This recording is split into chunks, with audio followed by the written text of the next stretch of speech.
Good morning and welcome to Saturday's early morning intuitive guidance. I am irritated with Facebook. Holy buckets. Change the rules, and then at butt crack 30 in the morning, I'm supposed to figure out how they want a new thing done. Urgh. So, anyway, here we are. Welcome. We'll see if any of you find me. So I ended up having to, good morning, Abigail, glad you are here. I ended up having to shut down my phone and restart it. And I was thinking I was going to have to sign off of Facebook and sign back on, but actually shutting down the phone and restarting it worked. But what it was doing was asking me, Facebook was asking me to allow permission to use my camera and my microphone. But when I tapped the button to allow, yes, I made it. Bullheadedness is useful. Good morning, Joe Neal. I was complaining to her via text message that I couldn't get on. But anyway, they had a button that said allow, and I'd poke the button and it would take me into my settings, and none of the settings where I was were the ones that they were telling me I needed to allow. So there you have it. You have to, but you can't. So, when all else fails, reboot. So here we are. How are y'all? I think what I'm going to do after I'm done talking to you all is I'm going to go heat up my neck pillow, the one with the beans in that you put in the microwave, and then you wrap around your neck in delicious hotness, and it takes all the tension out of your muscles. I think that'd be a good idea. Also today, for those of you who are local in Appleton, OSLC, Our Savior's Lutheran Church, where I did some work over the summer, is hosting a car show and vendor fair and all the fun stuff. So if you're in a reboot metaphorically, yes, absolutely. Good morning, Gwen. Welcome, welcome. So if you're in Appleton and you like going to festivals and stuff, check out Our Savior's Lutheran Church on Mead Street. So I'm hoping to pop over there at some point today. So we'll give it a minute for everybody to find us. Let's do some tapping. Wouldn't it be good to do some tapping right now? Yeah. So let's start with the reset today. So by your baby finger, karate chop point is what they used to call it. Just tapping. It's kind of a cue to your body electrically to reset. And given the head of steam that I worked up over Facebook's stupidness, I'm going to do the other side too, just for good measure. And then back to my favorite spot. And a little breath in through the nose, out through the mouth. Good morning, Diane. In through the nose, out through the mouth. Yeah, I can feel my shoulders settling down. In through the nose, out through the mouth. Yeah, Facebook, you try to throw me a loop and see what happens. In through the nose, out through the mouth. And tomorrow is Unity Cafe, our Zoom call once a month, 7 a.m. Central Time.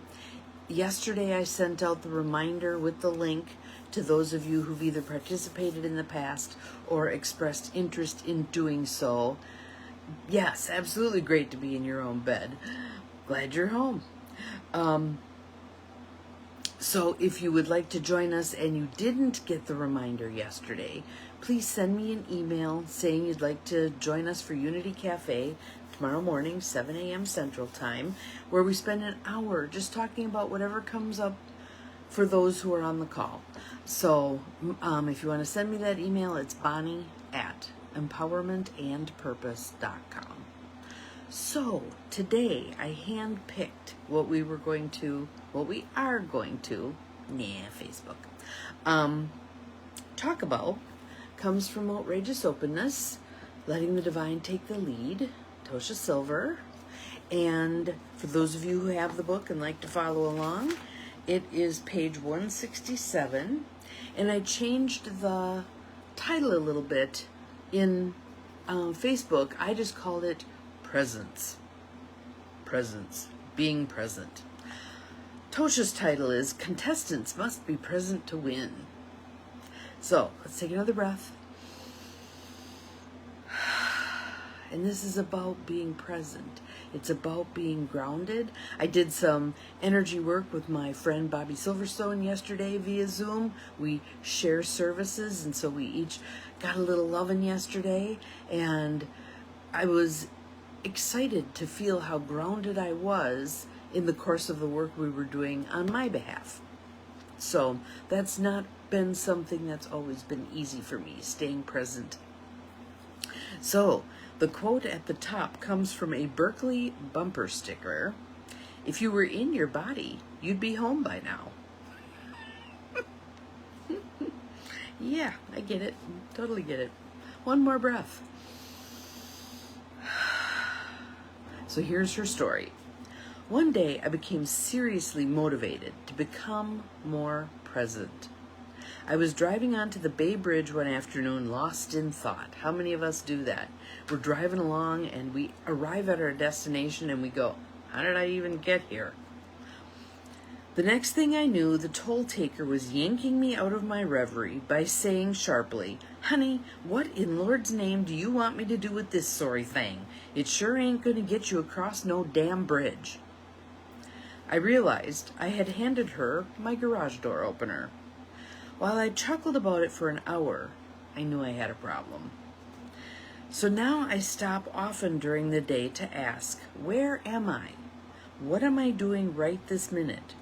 Where has my mind taken me? How many of us go through our day just not being overly present? And when we do that, what happens is we lose the moment. And if you'll remember, we have multiple quotes. Good morning, Beth. Glad you're here. Multiple quotes about the present moment being the only place we can make any changes in our lives. We can't change the past. We can't change the future. We can only change our present moment. So if we're not in it, we've given up our opportunity to create change in our lives. Take a breath on that.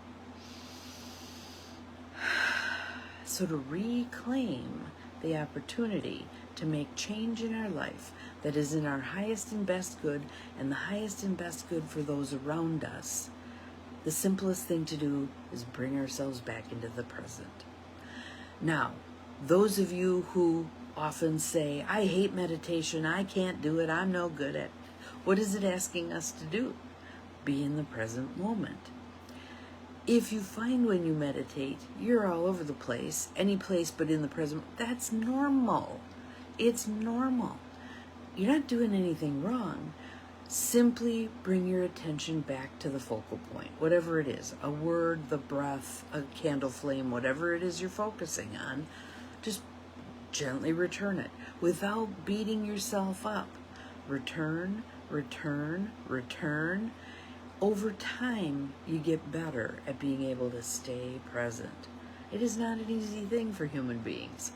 So, grant yourself some grace, and let's move ahead, shall we? So now I often stop during the day to ask, where am I? What am I doing right this minute? Where has my mind taken me? And most of all, good morning, Nancy, glad you are here. Am I breathing? Am I breathing? And I would add in the word deeply. Am I breathing deeply? It also has helped to simply plug into the earth each morning like a healthy, strong tree. Send your roots down every morning, maybe as you're drinking your coffee, maybe as you're brushing your teeth or getting dressed or eating your breakfast. Ground, ground, ground, ground. I imagine having a long tap root that goes all the way to the earth's center, unshakable despite outer turbulence. When I'm about to drive, I even root through the floor of the car to keep me attentive. Nonetheless, being more grounded is a real work in progress. Certainly some of us, especially many creative sorts, can get lost easily in alternate realities. Yeah. And spiritual communities, even yoga classes, can sometimes be filled with folks longing to avoid the grit of the present for the buzzing high of bliss. But what if it's all the same? A false dichotomy. God really is in the details, all the messy, earthly details.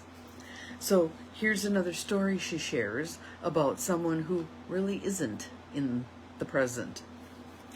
I once lived in an apartment building where one of my neighbors was an otherworldly, charismatic woman from a local temple. She had a wonderful singing voice and often invited everyone over to chant or meditate.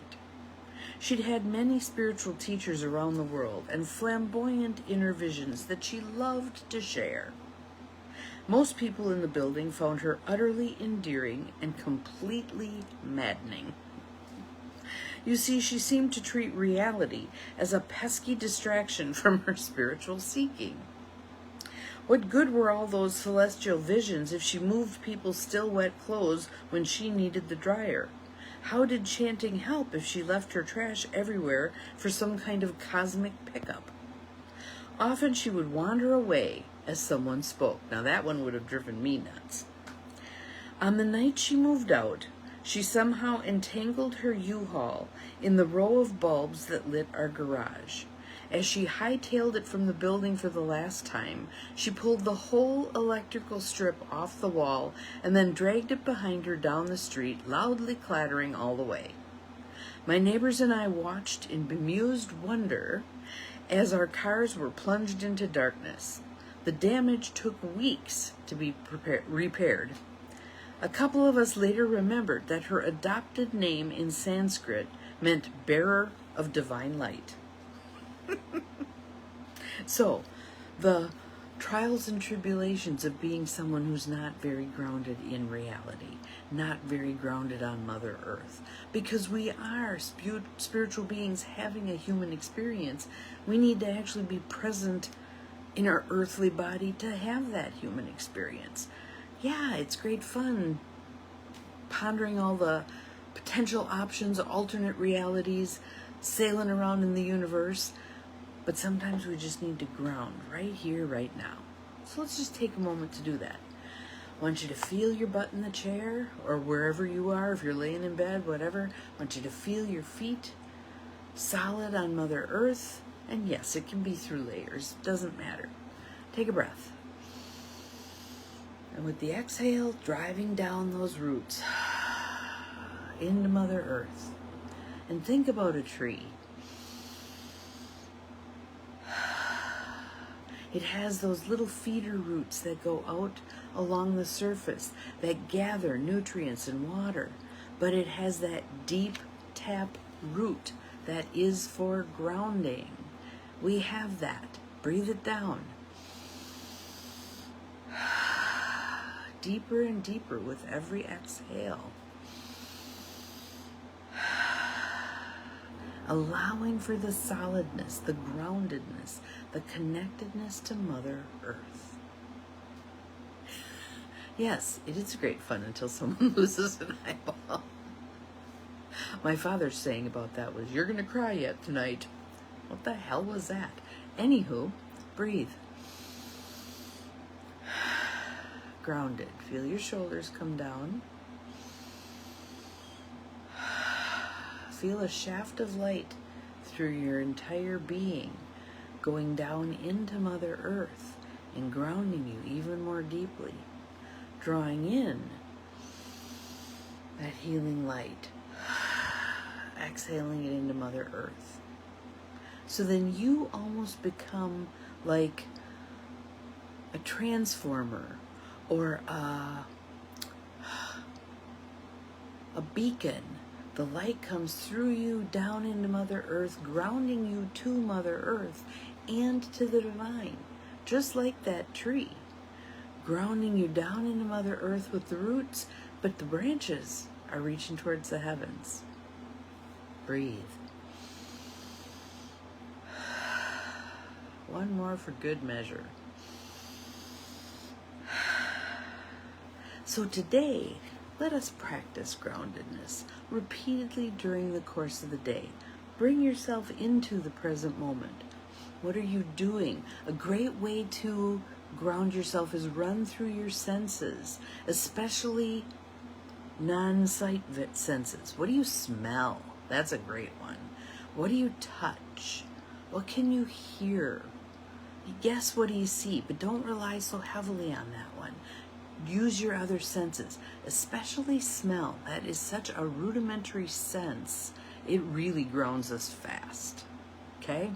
So today's practice is grounding, being present in the current moment, because again, it's the only moment in which we can effect change. So ask yourself, is there anything I want to change in this moment, right here, right now?